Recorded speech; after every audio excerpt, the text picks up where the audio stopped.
Emerson Mnangagwa first attempts it divided ZANU-PF Central Committee in Harare yesterday as internal battles over controversial constitutional changes threaten to erupt into an all-out power struggle. Sadabina mashoko ari kuda panguva ino achionekwa kuti mutungamiri wenyika on the recent Central Committee meeting aiwa they conducted muZANU-PF. Aiwa yakanga isina kumira zvakanaka. Just pause. Mamunaona kana ma-conflicting ideas. Sadabina mashoko amudambo truth achinzi ZANU-PF civil war brewing.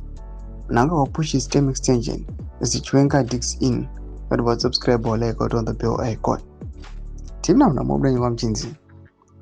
Party structures have reportedly been mobilized nationwide to drum up support for amendments and would extend Mnangagwa's rule beyond 2028 to 2030 while reshaping Zimbabwe's political and electoral framework. But the push is meeting fierce resistance from within.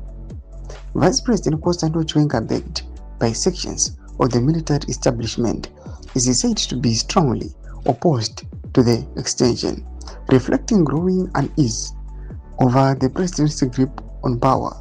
What is emerging is a high-stakes standoff at the heart of government, with factions hardening and tensions spilling into the open. Insiders warn the battle lines are now drawn, setting the stage for a dramatic showdown between Mnangagwa and Chiwenga. Toma developments aripo panguva ino muri Zimbabwe with the ruling party ZANU-PF panguva ino ahead of my constitutional amendments Baucheta Vision 2030. Batoria rasikunokwa kunzi mane vanhu vane ma-conflicting ideas amene kuti zvichapera mushere. Imbotudza mafungiro enyu nawo iyi munoionawo sei? Enda comment section yenu mutudze mafungiro enyu.